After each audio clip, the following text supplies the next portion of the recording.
જય શ્રી કૃષ્ણ. નમસ્કાર મિત્રો, સ્વાગત છે તમારું એક નવા વિડીયોમાં. ઘરનું સાચું ઘરેણું એટલે તે ઘરની દીકરી, અને દીકરીનું સાચું ઘરેણું એટલે તેના સંસ્કાર.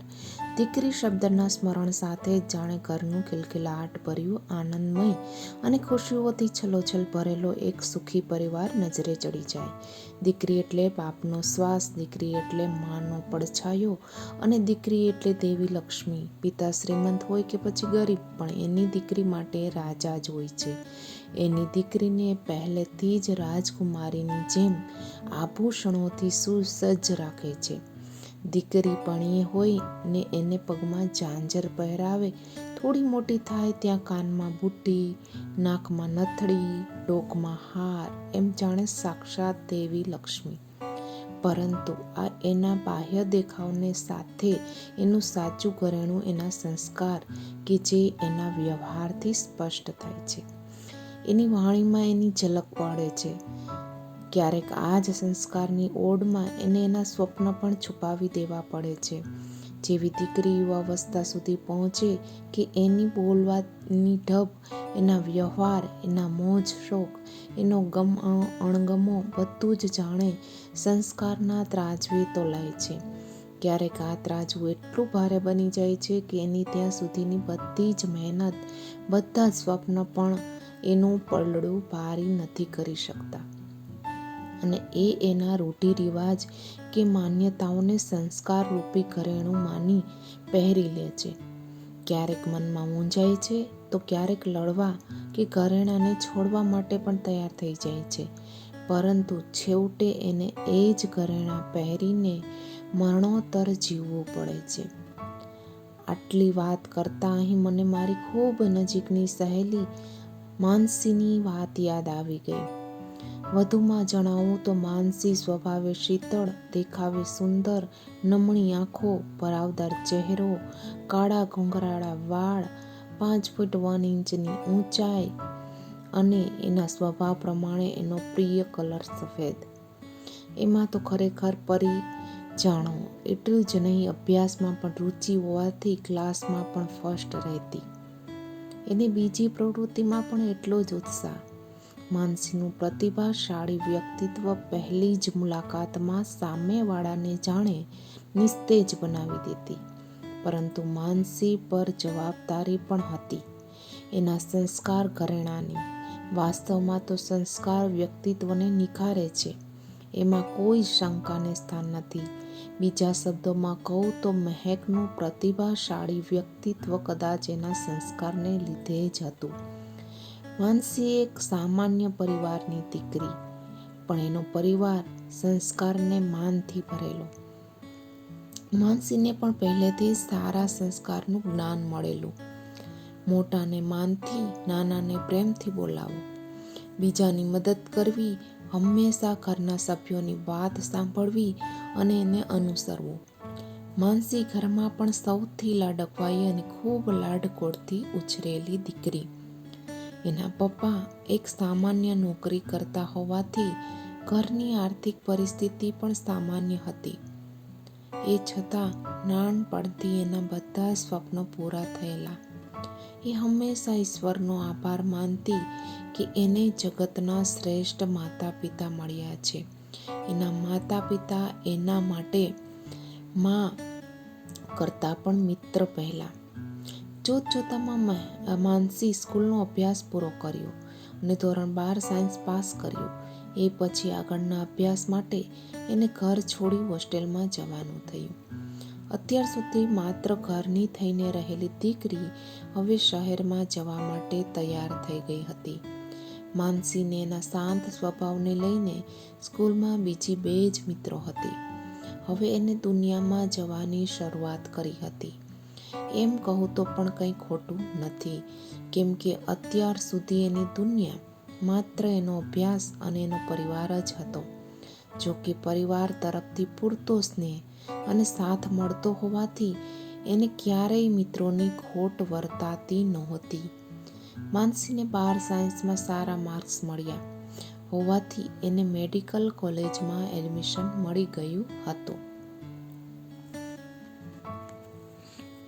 જોકે એનું જ એક સ્વપ્ન ડૉક્ટર બનવાનું હવે સાર્થક થવા જઈ રહ્યું હતું. તેથી એને ઘર છોડવાની દુઃખ એટલું નહોતું, પણ હોસ્ટેલમાં, કોલેજમાં બધાની સાથે સેટ થવાની ચિંતા જરૂર હતી. માનસી એના સંસ્કારરૂપી ઘરેણાં સાથે કોલેજમાં આવી પહોંચી. એના સરળ સ્વભાવ અને ઉદાર વ્યક્તિત્વના લીધે તેમજ અભ્યાસમાં પણ સારી હોવાથી એને કોલેજમાં પણ સારું સ્થાન બનાવી લીધું. આ તરુણા ઉંમરે સહજ રીતે વિજાતીય આકર્ષણ લગભગ બધાને થતું જ હોય છે. આમ છતાં માનસીએ મનને માત્ર એના સ્વપ્નમાં જ રચ્યું રાખ્યું અને એને પોતાની અભ્યાસ ચાલુ રાખ્યો. દરમિયાન એના જ ક્લાસનો એક છોકરો, જે એના કોલેજનો પ્રથમ મિત્ર હતો, કોલેજના પ્રથમ દિવસે તેની મુલાકાત થઈ અને બંને અભ્યાસમાં સારા હતા. બંનેના વિચારો પણ મળતા. જ્યારે માનસી ઘરને યાદ કરતી કે બીજા કોઈ પણ કારણે દુઃખી થાય તો તરત જ એને પોતાનાપણું આપતો. એ માનસી કરતાં 2 વર્ષ મોટો હતો, સમજુ, પણ માનસી એનામાં પોતાના પિતાની છબી જોતી અને એમાં કંઈ ખોટું નહોતું, કારણ કે માનસી જ્યારે ઘરે હતી ત્યારે એના પિતા એનું ધ્યાન રાખતા હતા. એનો એ મિત્ર પણ ધ્યાન રાખતો. માનસી હોસ્ટેલમાં રહેતી તો એને બધી વસ્તુ પહોંચાડી જતો. અરે ક્યારેક માનસી માટે એના ઘરથી ટિફિન લઈ આવતો. માનસીની મમ્મીની સાથે એક બીજો ગાઢ મિત્ર મળી ગયો. એનું નામ હતું રાજ. રાજ પણ દેખાવે સારો. શરૂઆતમાં એના વાળ થોડા લાંબા રાખતો, પણ માનસીના કહેવાથી વાળ ટૂંકા કરાવી લીધા. રાજ માનસીની પસંદ નાપસંદનું બધું જાણતો અને હવે પોતાની પસંદ માનસી જ હતી, પરંતુ એ માનસીના સ્વભાવને જાણતો. એને એની સારી મિત્રથી દૂર થઈ જવાના ભયથી એને ક્યારેય કોલેજમાં કહ્યું ન હતું. માનસી સિવાય બધાએ એમના સંબંધને નામ આપી જ દીધેલું. જોતજોતામાં બંને MBBSના છેલ્લા વર્ષમાં પહોંચી ગયા. બંનેની મિત્રતા પ્રેમમાં પરિણમી, પરંતુ આજે પણ રાજ માનસીથી નારાજ થઈ જાય તો એને પૂરી તકેદારી રાખતો. હવે તો રાજ જાણે માનસીની આદત જ બની ગયેલો. પહેલાં માનસી નાની મોટી વાતો મમ્મી જોડે કરતી, એ હવે રાજ જોડે કરતી. એવામાં એક દિવસે માનસીની રૂમમાં રહેતી એની મિત્રોએ એને મજાકમાં જ કહી દીધું કે રાજ તેને ખૂબ ચાહે છે. એ વાત સાંભળી માનસી ત્યાંથી ચાલી ગઈ, પરંતુ રૂમમાં આવીને મનમાં એ ખૂબ ખુશ થઈ. આ બાજુ રાજના મિત્રોએ પણ રાજને માનસીને પોતાના દિલની વાત જણાવવા કહ્યું. બીજા દિવસે જ્યારે માનસી રાજ મળ્યા તો બંને લાઇબ્રેરીમાં વાત કરવાની શરૂઆત કરી. અહીં જ એ પ્રથમવાર પણ મળેલા. રાજની હિંમત નહોતી માનસીને પોતાના દિલની વાત જણાવવાની. એને પોતાના એક બુકમાં એક કાગળ મૂકીને માનસીને આપી. જોકે રાજના વર્તનમાં, એના શબ્દોની ગળમથલમાં માનસી સમજી ગઈ કે એને કંઈક કહેવું છે અને માનસી પણ એના શબ્દો સાંભળવા આતુર હતી. પછી બંને સાથે જમ્યા. દરરોજની જેમ છૂટા પડ્યા. માનસી હોસ્ટેલમાં જઈ પેલો કાગળ વાંચ્યો અને એમાં રાજના શબ્દો કે જે એ કહી ના શક્યો, પરંતુ આજે બધું જ માનસી એની આંખોમાં વાંચી લીધું હતું. હવે એને કાગળ વાંચવાની શરૂઆત કરી તો એમાં રાજે લખ્યું હતું કે હું અહીં મારી મનની વાત જણાવું છું.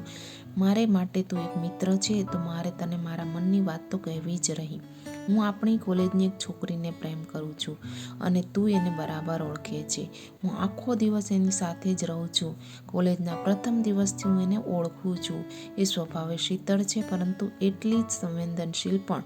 એનું નામ માનસી છે, પરંતુ એ મારાથી નારાજ ન થઈ જાય એટલે આ બધું હું એને જણાવું છું, કેમ કે તું મારી ખાસ મિત્ર છે. પ્રેમપત્રમાં પણ પોતાની મિત્રતાને અડીખમ રાખીને માનસીને પોતાના દિલની વાત જણાવી. માનસી અવાચીને નાચી ઉઠી. એને તો રાજને પોતાનું સર્વસ્વ માની લીધું. બીજા દિવસે એ જ કાગળમાં નીચે માનસી, એ છોકરી તારા માટે યોગ્ય જ છે એવું લખી એ બુક રાજને પરત કરી. રાજ માનસીના જવાબ માટે ખૂબ જ આતુર હતો અને એટલો ડર પણ. એના મનમાં કેટલાય સવાલો હતા. શું માનસી કાગળ વાંચ્યું હશે? શું માનસી એનો જવાબ આપશે? અને શું આપશે? શું એ એની મિત્રતાને ગુમાવી દેશે? આજે રાજ માનસીની રાહ જોતો બેઠો હતો. ત્યાં જ માનસીએ એની બુક પાછી આપી. થોડી વાર બંને એકબીજાની સામે જોઈ રહ્યા. આજે જાણે એમને કોલેજના 5 વર્ષની બધી જ વાતો એક જ મિનિટમાં કરી દીધી. રાજે ધીમેથી બુકમાં જોયું તો એ કાગળ એમ જ હતો. એને લાગ્યું કે કદાચ માનસી વાંચ્યું નહીં હોય. એમ વિચારી એણે કાગળ લઈ લીધું અને એને ફેંકવાનો જતો હતો ત્યાં જ એની નજર પડી માનસીના લખેલા શબ્દો પર. રાજે જાણે આખી દુનિયા જીતી લીધી હોય એમ એની છાતી ફૂલાઈ ગઈ. ત્યાં જ રાજની આંખો માનસી પર પડી. માનસીએ નજર ઝુકાવી લીધી, જાણે કે રાજના બધા પ્રશ્નોનો જવાબમાં માનસી એક પલક ઝુકાવીને સમર્થતા આપી દીધી હતી. અને હવે બંને વચ્ચે એક નવા સંબંધની શરૂઆત થઈ. રાજ માનસી પર અથાગ પ્રેમ વરસાવતો અને માનસી રાજના પ્રેમમાં ભીંજાઈ જતી હતી. માનસી રાજના ઘરે પણ જઈ આવી. એના ઘરમાં રાજના માતા પિતા જ હતા. એ પણ હવે માનસીને દીકરીની જેમ રાખતા. હવે છેલ્લા વર્ષના 2 દિવસ બાકી હતા.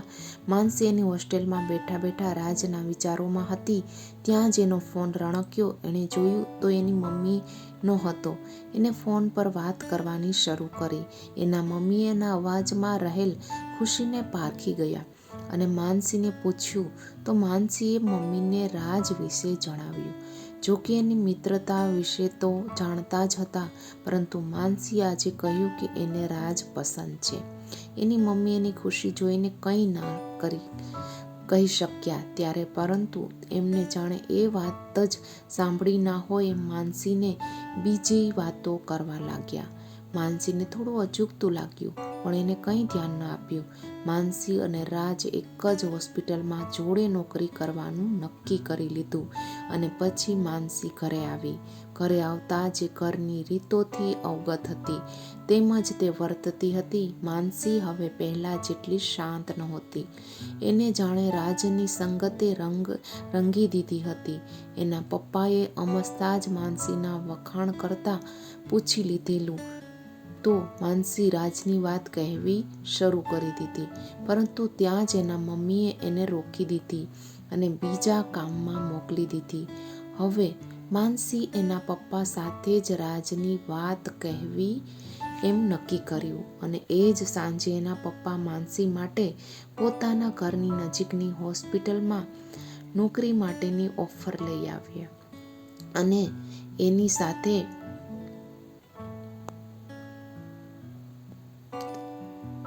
સાથે જ એના પપ્પાએ એને જણાવ્યું કે મારી દીકરી મારા ઘરનું આભૂષણ છે. ત્યાં જ એના પોતાના ઘરેણું પણ યાદ આવી ગયું. માનસી પપ્પાની વાતનો આદર કર્યો. એણે તો પણ મનની વાત કહેવી શરૂ કરી. ત્યાં જ એના પપ્પાએ એને સમજાવ્યું કે બેટા, તું મારી દીકરી છે, પણ સાથે તું મારું નામ, મારું માન, મારું ગૌરવ છે. તું જ મારી સંપત્તિ છે ને તું જ આ ઘરનું સાચું ઘરેણું. પણ ત્યાં જ એની મમ્મીએ પણ સાર પુરાવ્યો અને કહ્યું કે તું મારી પડછાઈ છે અને તારું વર્તન વાણી એ જ અમારા તને આપેલા સંસ્કાર અને હવે અમારી લાજ તારે રાખવાની છે. માનસીને ઓચિંતી ઉદ્ભવેલી આ પરિસ્થિતિની કંઈ ખ્યાલ ન આવ્યો. એને ફરીથી એના મમ્મી તરફ જોયું. એના મમ્મીએ તેને હવે જોડે બેસીને ફરીથી વાત કરવી શરૂ કરી. હવે એના મમ્મીને પણ કદાચ ગોળ ગોળ વાત કરવી ફાવી નહીં હોય તો એમણે પણ માનસીને સીધું જણાવવાનું યોગ્ય લાગ્યું. એમણે કહ્યું કે રાજ ફક્ત મિત્ર સુધી જ સીમિત છે, કેમ કે એ આપણા સમાજનો નથી. ત્યાં જ હવે માનસીને પપ્પાના બધા શબ્દો વાગડવા માંડ્યા. એમનું માન, નામ, લાજ અને સંસ્કાર અને આ બધાની સામે રાજનો પ્રેમ. હવે માનસી માટે પણ રાજનો પ્રેમ સમાજ અને સંસ્કારના તોલે મપાઈ રહ્યો હતો. છેલ્લી મુલાકાતે રાજ સાથે કરેલી વાતો, એને પાછા આવવાની અને સાથે નોકરી કરવાના આપેલા વચનો બધું જ એક પળમાં મિથ્યા બની ગયું. ત્યાં જ અચાનક ફોનની રિંગ વાગી. જોયું તો રાજનો ફોન. માનસીએ 2 ઘડી વિચાર કર્યો, પરંતુ એણે રાજના કાગળમાં લખેલા શબ્દો યાદ આવ્યા કે તું મિત્ર તો છે. એ વિચારની સાથે માનસી રાજને ઘરમાં બનેલી બધી વાત જણાવી. રાજ ખરેખર સમજુ હતો અને માનસીને સાચા હૃદયથી ચાહતો હતો. એણે માનસીને ધીરજ રાખવા કહ્યું. માનસીને પણ રાજની વાત સાચી લાગી. એને પણ સમયને સમય આપવાનું નક્કી કર્યું. 1 વર્ષ એવી સમય વ્યતીત થયો. માનસીએ દરમિયાન પપ્પાએ જણાવેલી હોસ્પિટલમાં સારવાર આપવાની શરૂ કરેલી. હવે માનસી માટે લગ્નની વાતો થવા માંડી. માનસી વિચાર્યું કે ફરીથી એકવાર રાજની વાત પર પ્રયત્ન કરી શકાય. એને ફરીથી પપ્પા સામે રાજને યાદ કર્યો, પરંતુ એને કોઈ જવાબ ન મળ્યો. એના પપ્પાએ પણ વાત ટાળી દીધી. એના મમ્મીએ માનસીને ફરીથી સમજાવવાનું ચાલુ કર્યું. એમના સંવાદની વચ્ચે એના પપ્પાએ પણ કહ્યું કે મારી દીકરી એમને નિરાશ નહીં કરે અને માનસી કેવી રીતે નિરાશ કરી શકે. માનસીની ખુશી માટે, માનસીના ડૉક્ટર બનવાના સપના માટે એના પપ્પાએ એમનું સર્વસ્વ આપી દીધું હતું. એમના ઘરના ખર્ચ માટે એની મમ્મીએ પણ કામ શરૂ કર્યું હતું અને જન્મથી જ લઈને આજ સુધી એને એક પણ વાર નિરાશ ના થવા દેનાર મા બાપને કેવી રીતે આજે નિરાશ કરી શકે. આવા અસંખ્ય વિચારોથી એનું મન ભરાઈ ગયું. ત્યાં જ એનો ફોનની રિંગ વાગી અને એને રાજનો પ્રેમ પણ ઓગાળવા લાગ્યો. આજે એને રાજ સાથે વાત કરવાની પણ એક પણ પ્રકારની હિંમત નહોતી. રાજ એક ડૉક્ટર, દેખાવે સારો, સ્વભાવે સારો, સમજુ અને માનસીને સાચા હૃદયથી પ્રેમ કરતો અને એની મિત્રતા પણ એટલી જ સાચી હતી. આ બધું જ હોવા છતાં એકમાત્ર સમાજની ભિન્નતાને કારણે રાજનો પવિત્ર પ્રેમ પણ માનસીના સંસ્કારના તરાજવે તોલાવા લાગ્યો. માનસી પણ પહેલેથી જ સંસ્કારી છોકરી, જેને પોતાની એક પણ ઈચ્છા અધૂરી ન રાખી હોય, એવા શ્રેષ્ઠ માતા પિતાની ઈચ્છા એ કેવી રીતે અધૂરી રાખી શકે. એને ખબર હતી કે રાજનો પ્રેમ સાચો છે. એને તો એ પણ ખબર હતી કે કદાચ હવે રાજની જેટલો પ્રેમ એને કોઈ નહીં આપે, પરંતુ જે મા બાપ માનસીના અસ્તિત્વ માટે જવાબદાર છે, એમના પ્રેમ અને એમના સંસ્કાર આગળ રાજનો પ્રેમ નિસ્તેજ બની ગયો. માનસી પોતાના સમાજમાં પોતાના મા બાપની ઈચ્છા સાથે લગ્ન કરી લીધા. આમ સમાજની ભિન્નતા, જાતિવાદની નજરે સંસ્કાર નામની ચૂંદડી ઓઢી લીધી. માનસીને મા બાપ અને રાજના પ્રેમમાંથી કોઈ એકનો પ્રેમ સ્વીકારવો પડ્યો અને આખરે એ સમાજના વિચારો જીતી ગયા. જો સ્ટોરી સારી લાગી હોય તો લાઈક કરજો અને શેર જરૂર.